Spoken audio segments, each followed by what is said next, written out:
बिहार में 2 महीने से चल रही सियासी रस्साकसी कल समाप्त हो जाएगी, क्योंकि कल फाइनली इस चुनाव का रिजल्ट सामने आ जाएगा। लेकिन इन 2 महीनों में फिर से साबित हो गया कि आज भी भारतीय राजनीति में बिहार चुनाव का एक अपना स्थान तो है भैया। क्या कुछ नहीं देखा हमने पिछले 2 महीने में। तेजू भैया को सूर्यवंशम का हीरा ठाकुर बनते हुए देखा। इस घर में तुम्हारे लिए कोई जगह नहीं। तो जिन प्रशांत किशोर ने नायक के अनिल कपूर से शुरुआत की थी, वो चुनाव खत्म होने तक शोमैन आज कपूर बन चुके हैं। वही आज कपूर। बंगाल में ममता दीदी को कौन लाया? मैं। आंध्रा में रेड्डी को सीएम कौन बनाया? मैं। और जब खुद की बारी आई तो क्या हुआ? हक दिया। वहीं अनंत कुमार और पप्पू यादव जैसे बिगड़े लड़कों के बीच क्यों पुष्पम प्रिया जैसे यूथ लीडर जगह नहीं बना पाते, इस चुनाव ने और इस समाज ने फिर बता दिया। नमस्कार, मैं अभिषेक, आप देख रहे हैं द पैम्फलेट। दोस्तों, सबसे पहले तेज प्रताप यादव इस सर्कस के स्टार क्लाउन बने।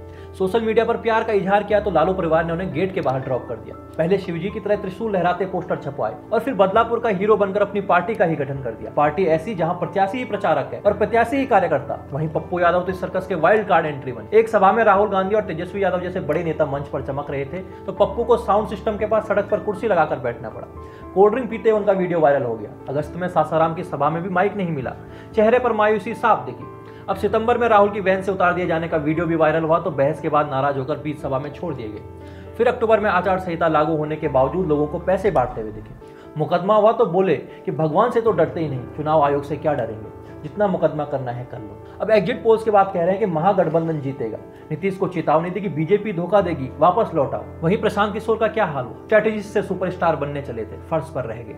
मार्च 2024 में जन स्वराज पार्टी लॉन्च की, कहा कि 100 सीटें जीतेंगे, बिहार को नया चेहरा देंगे। 3 साल पद यात्रा की, 243 कैंडिडेट्स उतारे। एग्जिट पोल्स ने ठेंगा दिखा दिया। 0 से 3 सीटें दिख रही हैं सिर्फ। अपनी पार्टी के कैडर्स भगोड़े हो गए, यहाँ तक कि प्रत्याशी ही भाग गए। अब लोग कह रहे हैं कि भाई केजरीवाल तो छोड़िए, प्रशांत जी पुष्पम प्रिया बनकर रह गए हैं। वही पुष्पम जी जो भारत के एकमात्र नेता हैं जिन्हें जनता चेहरे से नहीं, उनके कार्यों से भी नहीं, उनके मास से जानती है। 2020 में प्लूरल्स पार्टी लॉन्च की। 2025 में फिर दरभंगा से चुनाव लड़ी। सभी 243 सीटों पर कैंडिडेट्स उतारे। आधी महिलाओं को दिए। कसम खाई कि जीतूंगी तो मास उतारूंगी। एग्जिट पोल्स में नामो निशानी मिट गया। अब आते हैं राहुल गांधी पर। अगस्त से बिहार में खूब घूमे, बोले कि मोदी शाह वोट चुरा रहे हैं। हरियाणा वाले हाइड्रोजन बॉम्ब वाले बयान दोहराए। जन को जगाने का प्रयास किया। डेमोक्रेसी बचाओ का नारा दिया। और बिहार ने सुना तो क्या कहा कि ये लो भाई 10 से 15 सीटें।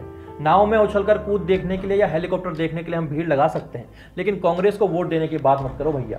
ये बात एग्जिट पोल देखकर मुकेश सहनी को भी समझ आ गई होगी। वही मुकेश सहनी, सन ऑफ मल्ला वाले। समझ तो ये चुनाव अनंत सिंह को भी आ गया होगा कि कैसे उन्होंने लाओ रे सिगरेट लाओ कहा था और उनके समर्थक मुसीबत ले आए।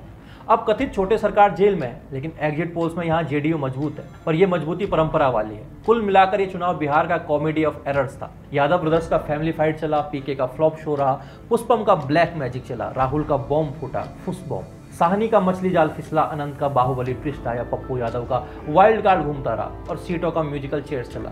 जनता ने वोट डाले तो सिर्फ डेवलपमेंट के नाम। एग्जिट पोल्स कहते हैं कि एनडीए वापस आएगा। अब ये तो कल रिजल्ट्स बताएंगे कि ये सर्कस खत्म हुआ है या इसका सीक्वल बनेगा। लेकिन एक बात तो तय है कि बिहार तो हमेशा सरप्राइज पैकेज है।